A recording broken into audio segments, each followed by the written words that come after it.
ka thir thi a thiang li me ti a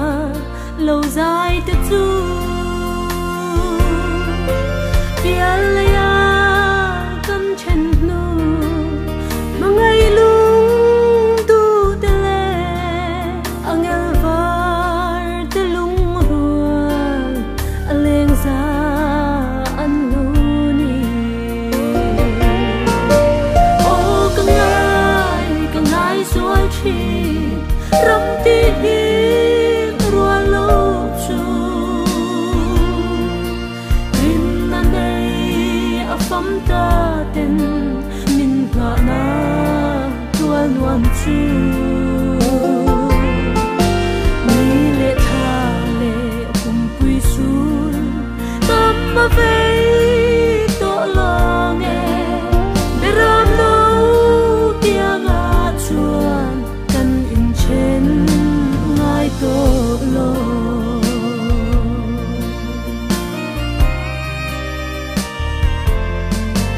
wai nan chuai ngai lo van pang par vu te chu a moi mange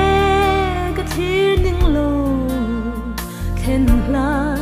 ka ngak le le te ram no an phak na lung ti le ri moi le la pui moi rem tu te khi kan chung te an ni o ka ngai suai chi ram ti hi rua lo chu rin na nei a fam ta ten min nga na tua luam chu mi le tha le kum pui sun tam ma ve to lo nge de ram no tia ga chuan kan in chen ngai to lo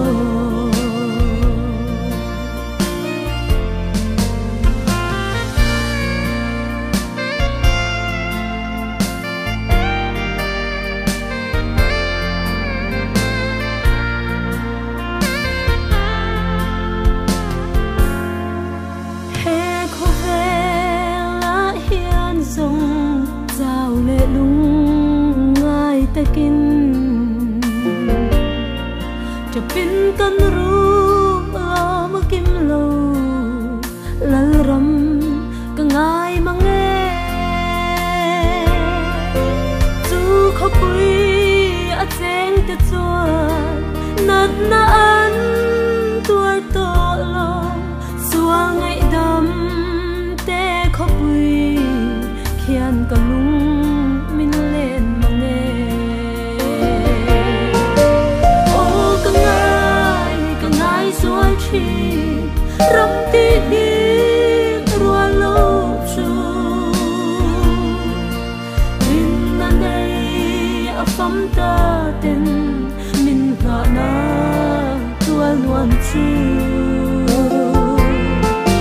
mi le tha le kum pui sun tam ma ve to lo nge de ram no tia ga chuan kan in chen ngai to lo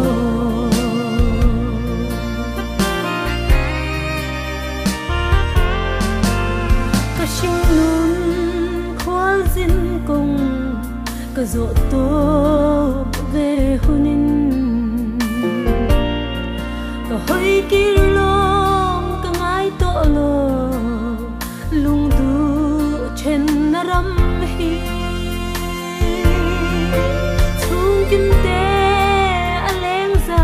in kan dam hlen to don si a lal thu thung vang riang chan kan lom na ti zual zel tu o ka ngai suai chi